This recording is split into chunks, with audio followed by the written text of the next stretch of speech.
Olá, meus queridos, minhas queridas. Vocês estão no Relatos Reais.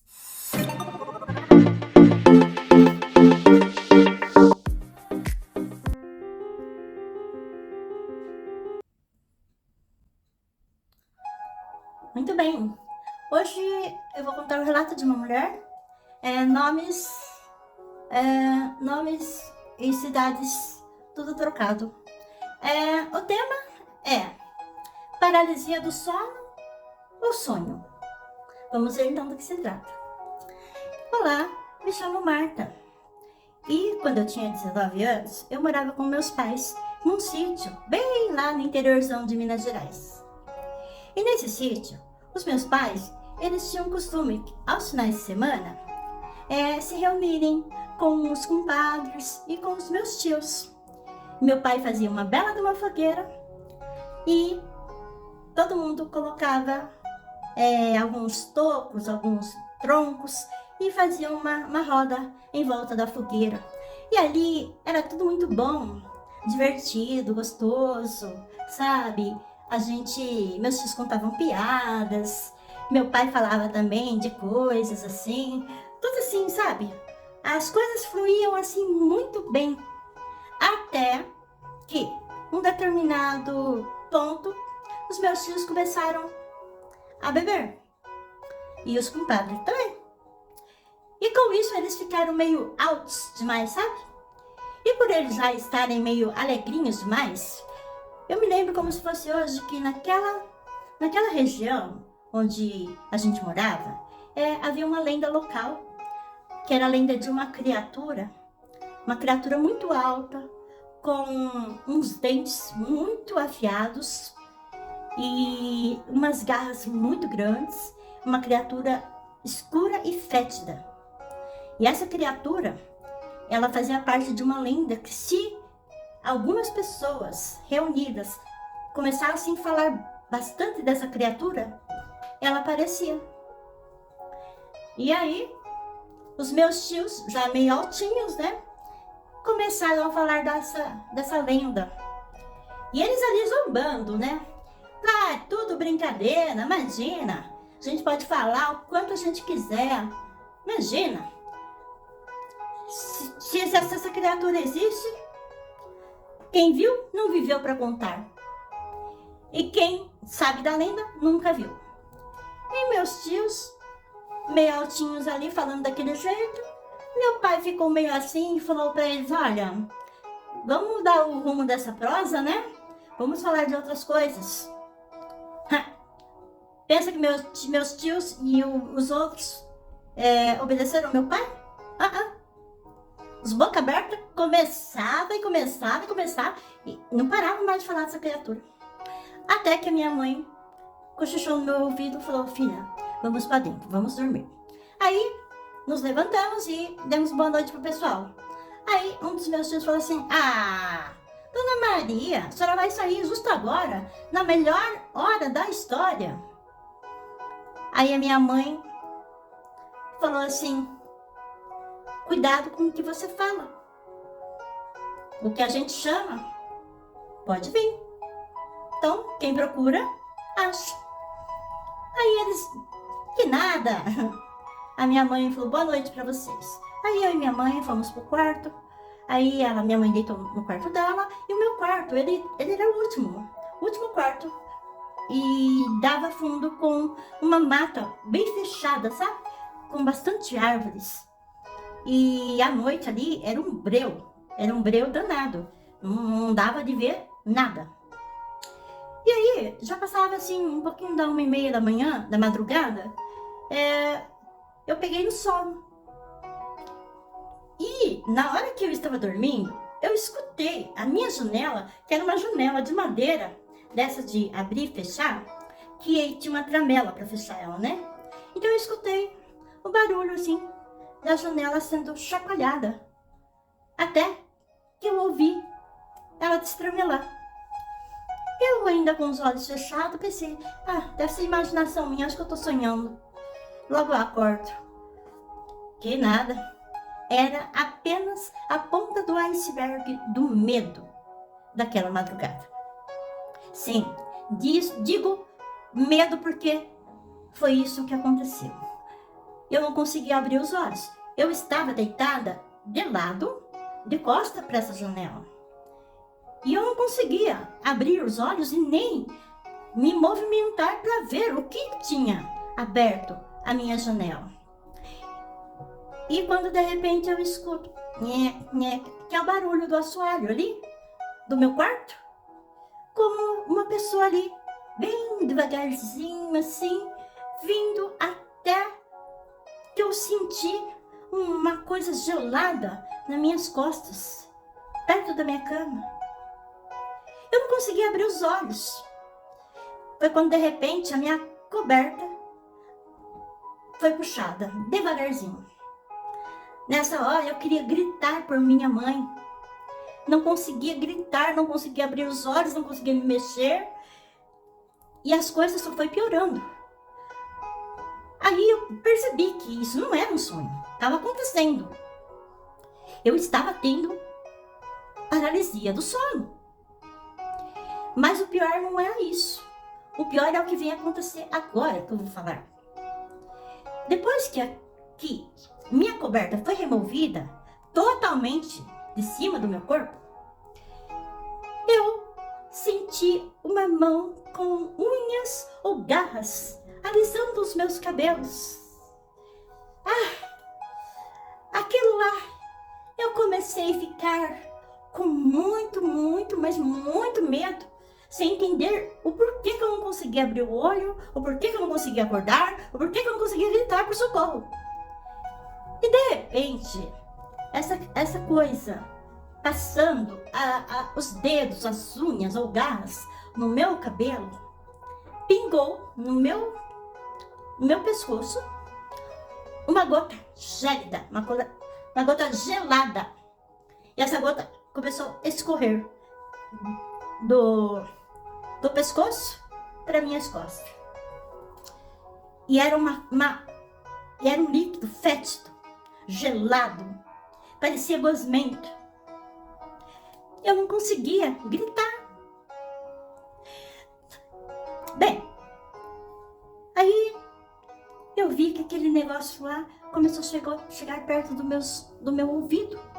E eu comecei a escutar aquela coisa, rosnar, baixinho no meu ouvido, rosnar, rosnado mesmo, pior que um rosnado de lobo. Aí eu consegui gritar, não consegui abrir o olho, mas com muito esforço que eu fiz, eu gritei, mas gritei como se não houvesse amanhã. Nisso minha mãe pegou a lamparina e veio até meu quarto, para ver o que estava acontecendo. Na hora que a minha mãe abriu a porta, a minha mãe gritou também e deixou cair a lamparina no chão. Nisso, meu pai, que estava lá fora, ouviu o grito da minha mãe. E aí, ele falou assim, vou ver o que está acontecendo. E foi lá, no meu quarto, para saber o que estava acontecendo ali, né? Quando meu pai chegou, iluminou ali e viu a minha mãe e eu abraçadas. E meu pai não conseguia acreditar no que ele estava vendo. Foi lá fora, pegou um balde de água, ele estava com muita raiva, jogou na fogueira e meus tios lá tudo bêbado, meus compadres ali. E aí, por que apagou? Tava tão bom.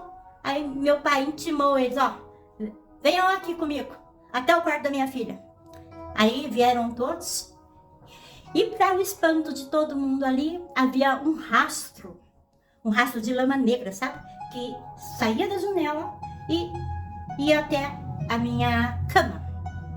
E um detalhe também, a minha coberta estava suja. E quando minha mãe pegou uma bacia de água e uma toalhinha e começou a me limpar, aí ela começou a pentear meu cabelo também e caiu no chão um pedaço de uma unha, ou seja, de uma garra quebrada que estava enroscada nos meus cabelos. Aí meu pai olhou para os meus tios e para os compadres e falaram para eles assim, e aí, estão contentes? Aí cada um foi pro quarto dormir e meu pai falou, amanhã a gente vai ter uma conversinha. Nisso aí, minha mãe dormiu comigo naquela noite E quando amanheceu o dia, todos estavam ali sentados para tomar o café da manhã. Pensem numa manada de avestruz. Todo mundo assim, ó. Até que meu pai falou assim: pois é, eu falei para vocês que era para parar de contar aquelas histórias.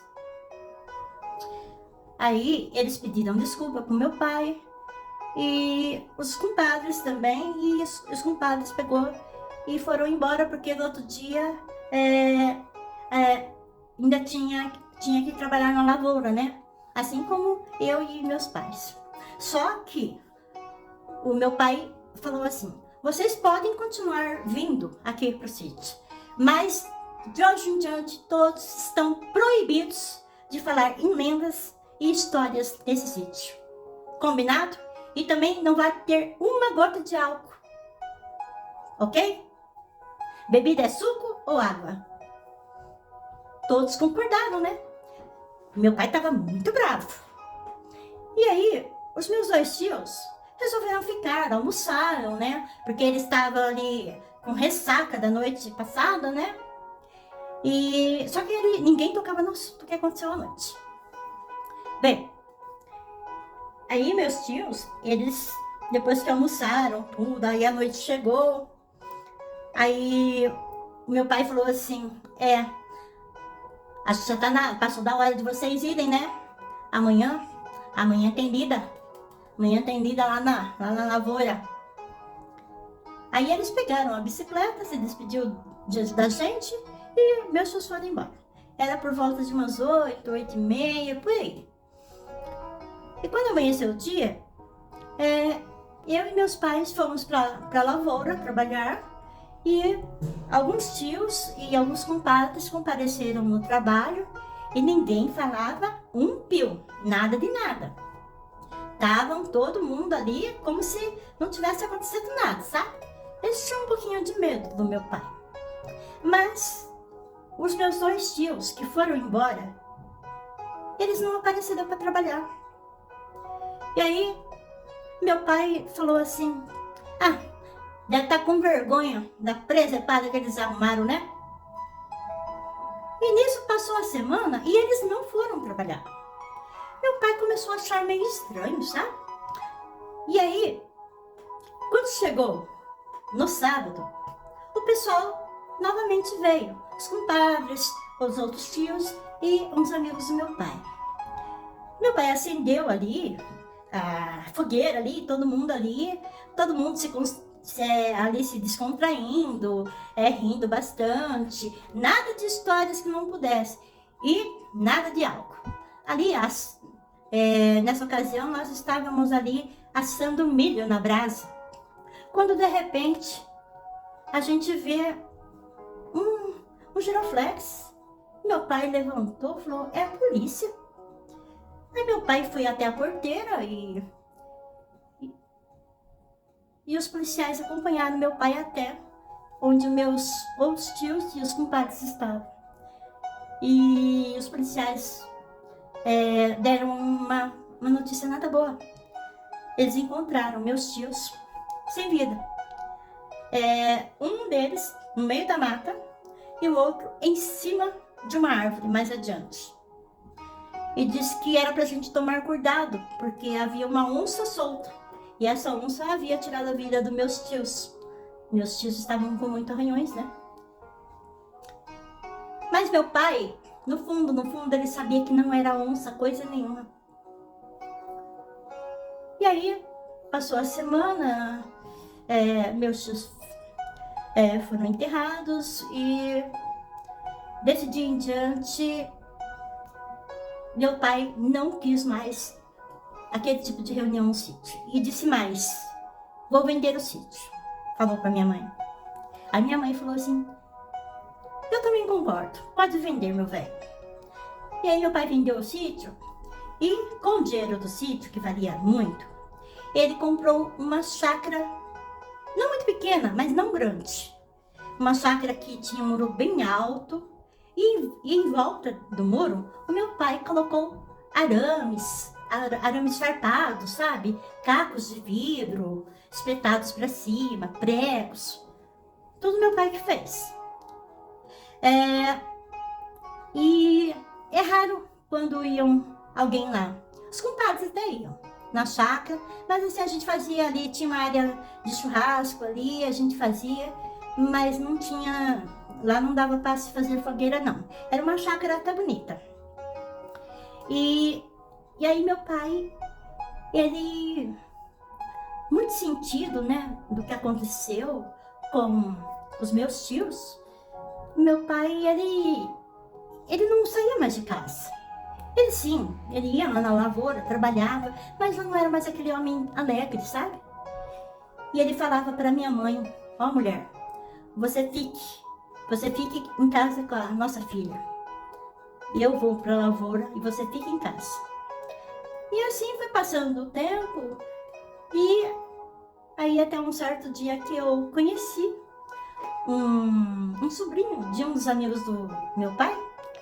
E a gente ali começou a conversar, e conversa vai, conversa vem, o tempo passou, ficamos bem amigos, e até que ele me pediu em namoro com meu pai. Meu pai se agradava muito do moço. Era um moço de boa família, um moço que não tinha vícios. E aí, depois de mais de 2 anos de namoro, a gente se casou. A gente fez uma pequena festa, nada muito pomposo, mas foi uma festinha muito gostosa. E aí, nesse meio tempo, eu engravidei. Eu estava esperando um menino. Meu pai voltou a ser um homem alegre, sabe? Ele se enchia o peito e falava, vou ser avô. Ai, ai. E aí, eu falei pro meu pai, olha papai, quando a gente se casar, a gente vai morar na capital.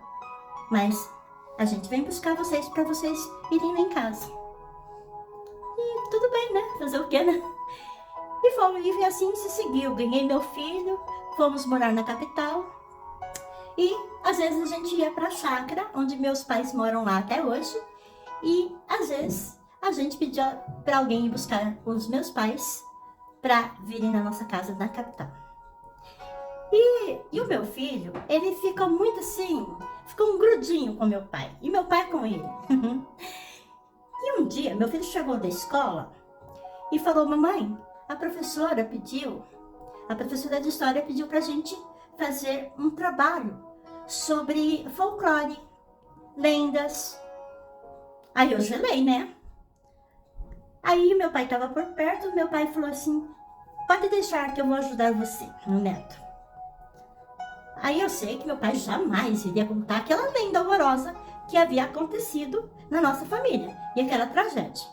Então meu pai contou a lenda da famosa Yara sereia que, com o canto dela, penteando seus longos cabelos, o canto dela atraía os pescadores, os pescadores mais desavisados por sua beleza. Então essas sereias acabavam, né, chamando esses pescadores para nunca mais voltar. E meu pai também contou a história do Curupira também para ele. E aí ele foi na escola e fez o trabalho e ficou muito contente porque ele levou a nota máxima 10 e ele leu em voz alta para todo mundo ali na escolinha ali ver. O trabalho dele foi um dos melhores. Meu pai todo orgulhoso. E aí, o meu filho hoje, ele está com 17 anos de idade. E eu ainda sou casada com o mesmo homem. E meus pais ainda moram naquela mesma chácara. E essa foi a minha história. É uma história um pouco triste por conta do que aconteceu com os meus 2 tios, que não foi uma onça, né? E a gente prometeu que jamais meu filho iria saber sobre o que aconteceu naquela fatídica noite, quando eles moravam no sítio. Então essa foi a minha história dos meus pais. Quero agradecer você e seu canal. Deus abençoe você. Fiquem com Deus. Muito obrigada. Muito obrigada pelo seu relato, viu? Pela sua história. É um pouco triste, né? Os seus tios tiveram um fim não agradável, né? E como você mesmo disse, seu pai sabia que não era nenhuma onça que tinha matado eles, não, né? Que garra por garra, seu pai sabia muito bem da lenda e essa lenda a gente viveu vocês viveram na pele, né? Mas é que nem aquele ditado mesmo, quem procura, um dia acha, né? E essa história, assim, de vocês não revelar pro seu filho, o que aconteceu, é um direito seu, né? Pra quê? Pra que mexer, cutucar uma ferida, né? Do passado, uma coisa tão assim brutal também, né? Brutal e assustadora. E pelo que você conta, essa lenda ainda é real, né? É real ainda, até os dias de hoje, 2023. Pois é. É aquele misto de coisas, né? Quando a pessoa tá sóbria e ela tá ali na reunião em família, sai tudo bem, o papo flui, né? A conversa vai e vem, as risadas, boas lembranças, boas conversas. Mas aí a pessoa toma aí uns gole a mais aí, fica alterados e é onde acabam, né? E eles, pelo que eu li do relato seu, os seus tios, eles faziam como se fosse uma brincadeira, né? Não acreditando, né? Nem eles mesmos falaram. No seu relato, você fala assim, que eles falaram que quem viu não viveu para contar a história. Olha só. E eles não viveram para contar a história. E seu pai sabe que não, embora existisse sim onça nesse local que você fala que seus pais moravam, com certeza tinha onça sim. E outros animais, né? Mas assim, seu pai sabe que não foi nenhuma onça não, que atacou o seu tio e que apareceu no seu quarto lá, né? Então a gente não deve brincar com essas coisas. Pô, a gente vê assim, tantas vezes a gente vê na televisão falar lendas urbanas. Tem pessoas que cascam o bico, morrem de rir. Gente, é sério. Tem gente que não acredita. E existe. Pode ser sim que existe. E aí, vai pagar pra ver? Se a lenda existe, deixa a lenda parada quieta lá, né? Não se deixa a lenda quietinha lá. Já basta os percalços assim do dia a dia, né, da gente, né? Ainda vai mexer com uma coisa assim que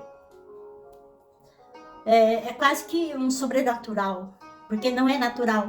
Uma lenda vira a ser real a ponto de levar vidas, né? Como levou a do seu tio. Então fica aí uma lição para vocês, né, pessoal? Porque a gente sabe que existem sim muitas lendas, né? E tem pessoas que juram de pés juntos, que já viu até a loira do banheiro, mas tem gente que invocam a tal da Maria Sangrenta lá, invocam no espelho, tal coisa, sabe? Meio que na brincadeira ali, sabe? Uma brincadeira que eles sabem que vai se dar mal. Bom, então, gente, acredita em lenda? Deixamos lá, quietinha, não mexa. Não vão mexer no desconhecido. Não vão querer saber se a lenda é verdade ou não. Ó, quem procura acha, viu? Tá bom? E ela pede aqui pra que vocês comentem, né? Deixem os comentários, né? Sobre tal assunto, que a polícia jura de pé junto que foi uma onça que fez isso com os tios dela. E o pai dela e ela sabem os pais dela, a mãe dela principalmente, viu a tal criatura, né? Que é uma lenda local. Até hoje, né? Até hoje, 2023, ainda existe essa lenda permeando ali aquela região lá do interiorzão. Então, é isso aí, pessoal. Não vamos mexer com o que não conhecemos. Não vamos pagar pra ver, tá? Ó, um beijo a todos vocês. Fiquem com Deus. Um detalhe importante. Se você tem uma história para contar, pode ser uma história que aconteceu com alguém da sua família, ou com seus amigos, coisas assim. Ou pode ser também uma história sobrenatural, uma história de amor, sei lá, algum relato assim. E você pode estar enviando para mim no meu Gmail. Eu vou falar aqui, tá? O solangemcr1@gmail.com ou solangecristalOficial@gmail.com. Aí vocês podem estar mandando nesse Gmail que assim que chegar eu vou fazer questão, vou ter o maior prazer de ler aqui e contar esse relato aqui no meu canal, tá bom? Então, beijo, beijo, fiquem com Deus!